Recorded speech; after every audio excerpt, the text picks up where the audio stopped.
नमस्कार दोस्तों, आइए सुनते हैं मुंशी प्रेमचंद्र के द्वारा लिखी कहानी दो भाई। प्रातःकाल सूर्य की सुहानी सुनहरी धूप में कलावती दोनों बेटों को जांघों पर बैठाकर दूध और रोटी खिलाती। केदार बड़ा था, माधव छोटा। दोनों मुंह के कौर लिए कई पग उछल कूद कर फिर जांघों पर आ बैठते और फिर अपनी तोतली बोली में इस प्रार्थना की रट लगाते थे जिसमें एक पुराने सहृदय कवि ने किसी जाड़े के सताए हुए बालक के हृदय द्वार को प्रकट किया है। देव देव घाम करो, तुम्हारे बालक को लगता है जाड़। माँ उन्हें चूमकर बुलाती और बड़े बड़े कौर खिलाती। उनके हृदय में प्रेम की उमंग थी और नेत्रों में गर्व की छलक। दोनों भाई बड़े हुए, साथ साथ गले में बाहें डालते खेलते थे। केदार की बुद्धि चुस्त थी और माधव का शरीर।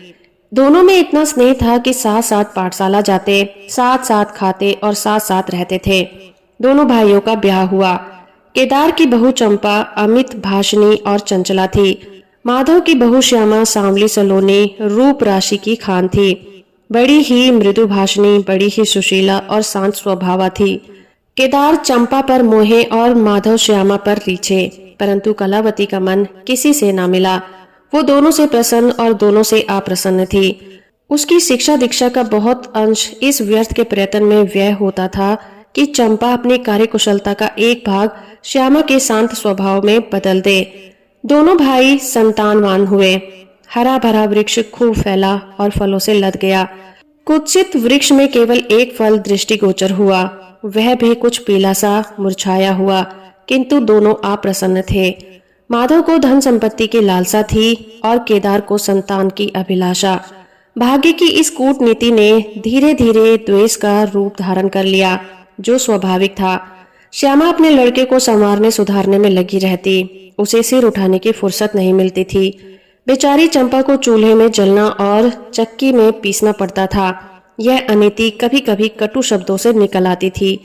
श्यामा सुनती, कुड़ती और चुपचाप सह लेती, परंतु उसकी यह सहनशीलता चंपा के क्रोध को शांत करने के बदले और बढ़ा देती। यहाँ तक कि प्याला लबालब भर गया। हिरन भागने की राह ना पाकर शिकारी की तरफ लपका। चंपा और श्यामा समकोण बनाने वाली रेखाओं की भांति अलग हो गई। उस दिन एक ही घर में दो चूल्हे जले, परंतु भाइयों ने दाने की सूरत न देखी और कलावती सारे दिन रोती रही। कई वर्ष बीत गए।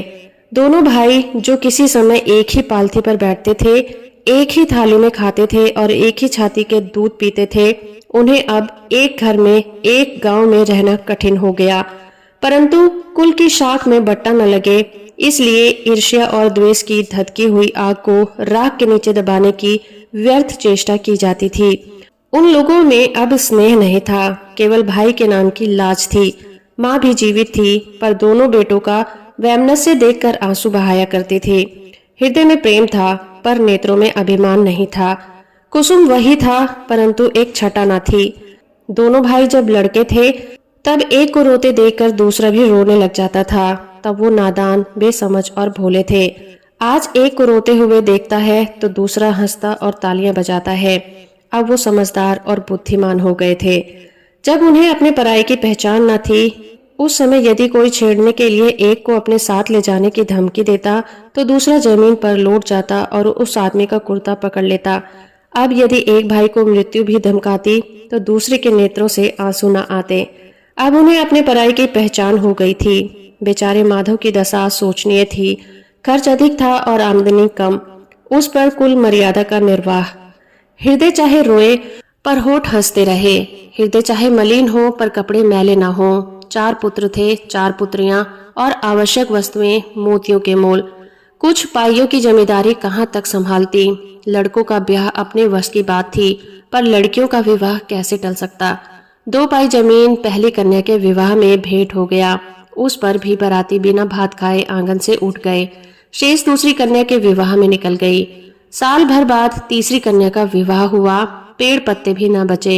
हाँ, अब की डाल भरपूर थी, परंतु दरिद्रता और धरोहर में वही संबंध है जो मांस और कुत्ते में। इस कन्या का अभी गौना न हुआ था कि माधव पर 2 साल के बकाया लगान का वारंट आ पहुंचा। कन्या के गहनों गिरोह रखे गए। गला छूटा। चंपा इसी समय की ताक में थी, परंतु नए नातेदारों को सूचना दी, तुम लोग बेसुध बैठे हो, वहां गहनों का सफाया हुआ जाता है। दूसरे दिन एक नाई और दो ब्राह्मण माधव के दरवाजे पर आकर बैठ गए। बेचारे के गले में फांसी पड़ गई। दूसरे कहाँ से आवे, ना जमीन, ना जायदाद, ना बाग, ना बगीचा। रहा विश्वास, वो कभी का उठ चुका था। अब यदि कोई संपत्ति थी तो केवल वही 2 कोठरियां। उसमें उसे अपनी सारी आयु बितानी थी और उसका कोई ग्राहक न था। विलंब से नाक कटी जाती थी। विवश होकर केदार के पास आया और आंखों में आंसू भरे बोला, भैया, इस समय मैं बहुत संकट में हूँ, मेरी सहायता करो। केदार ने उत्तर दिया, मंदू, आजकल मैं भी तंग हो रहा हूँ, तुमसे सच कहता हूँ। चंपा अधिकारपूर्ण स्वर में बोली, अरे तो क्या इनके लिए भी तंग हो रहे हैं? अलग भोजन करने से क्या इज्जत अलग हो जाएगी? केदार ने स्त्री की ओर कनखियों से ताक कर कहा, नहीं नहीं, मेरा ये प्रयोजन नहीं था। हाथ तंग है तो क्या, कोई ना कोई प्रबंध किया ही जाएगा। चंपा ने माधव से पूछा, 5-20 से कुछ ऊपर ही पर गहने रखे थे ना? माधव ने उत्तर दिया, हाँ, ब्याज सहित कोई 125 रुपए होंगे। केदार रामायण पढ़ रहे थे, फिर पढ़ने में लग गए। चंपा ने तत्व की बातचीत शुरू की। रुपया बहुत है, हमारे पास होता तो कोई बात ना थी, परंतु हमें भी दूसरे से दिलाना पड़ेगा और महाजन बिना कुछ खिलाए पढ़ाए रुपया नहीं देते। माधव ने सोचा, यदि मेरे पास कुछ लिखाने पढ़ाने को होता तो क्या और महाजन मर गए थे, तुम्हारे दरवाजे आता? क्यों? बोला, लिखने पढ़ने को मेरे पास है ही क्या, जो कुछ जगह जायदाद है वो यही घर है। केदार और चंपा ने एक दूसरे को मर्दभेदी नयनों से देखा और मन ही मन कहा, क्या सचमुच जीवन की प्यारी अभिलाषाएं पूरी होंगी? परंतु हृदय की ये उमंग मुंह तक आते आते गंभीर रूप धारण कर गई। चंपा बड़ी गंभीरता से बोली, घर पर तो कोई महाजन कदाचित ही रुपया दे, शहर हो तो कुछ किराया भी आवे, पर गवई में तो कोई सेंत में रहने वाला भी नहीं, फिर साझे की चीज ठहरी। केदार डरे कि कहीं चंपा की कठोरता से खेल न बिगड़ जाए। बोले, एक महाजन से मेरी जान पहचान है, वो कदाचित कहने सुनने में आ जाए। चंपा ने गर्दन हिलाकर इस मुक्ति की सराहना की और बोली, पर 2-3-20 से अधिक मिलना कठिन है। केदार ने जान पर खेलकर कहा, अरे बहुत दबाने पर 4-20 हो जाएंगे, और क्या? अब की चंपा ने तीव्र दृष्टि से केदार को देखा और अनमनी सी होकर बोली, महाजन ऐसे अंधे नहीं होते। माधव अपने भाई भावस्त के इस गुप्त रहस्य को कुछ कुछ समझता था। वो चकित था कि इन्हें इतनी बुद्धि कहाँ से मिल गई। बोला, और रुपए कहाँ से आवेंगे? चंपा चिढ़कर बोली, और रुपयों के लिए और फिक्र करो, 125 रुपए इन 2 कोठरियों के इस जन्म में कोई ना देगा। 4-20 चाहो तो एक महाजन से दिला दूं, लिखा पढ़ी कर लो। माधव इन रहस्यमय बातों से संशक हो गया। उसे भय हुआ कि ये लोग मेरे साथ कोई गहरी चाल चल रहे हैं। दृढ़ता के साथ अड़ कर बोला, और कौन सी फिक्र करूं? गहने होते तो कहता, लाओ रख दूं, यहाँ तो कच्चा सूद भी नहीं है। अब बदनाम हुए तो क्या 10 के लिए, क्या 50 के लिए, दोनों एक ही बात है। यदि घर बेचकर मेरा नाम रह जाए तो यहाँ तक तो स्वीकार है, परंतु घर भी बेचूं और उस पर भी प्रतिष्ठा धूल में मिले, ऐसा मैं ना करूँगा। केवल नाम का ध्यान है, नहीं एक बार नहीं कर जाऊं तो कोई मेरा क्या कर लेगा। और सच पूछो तो मुझे अपने नाम की कोई चिंता नहीं है। मुझे कोई जानता है, संसार तो भैया को हंसेगा। केदार का मुंह सूख गया। चंपा भी चकरा गई। वो बड़ी चतुर वाक्निपुण रमणी थी। उसे माधव जैसे गवार से ऐसी दृढ़ता की आशा नहीं थी। उसकी ओर आदर से देखकर बोली, लालू, कभी कभी तुम भी लड़कों की सी बातें करते हो। भला इस झोपड़ी पर कौन 100-200 रुपए निकाल देगा? तुम 125 के बदले 100 ही दिलाओ। मैं आज ही अपना हिस्सा बेचती हूँ, उतना ही मेरा भी तो है। घर पर तो तुमको वही 4-20 मिलेंगे। हाँ, और रुपयों का प्रबंध हम आप कर देंगे। इज्जत हमारी तुम्हारी एक ही है, वो ना जाने पाएगी।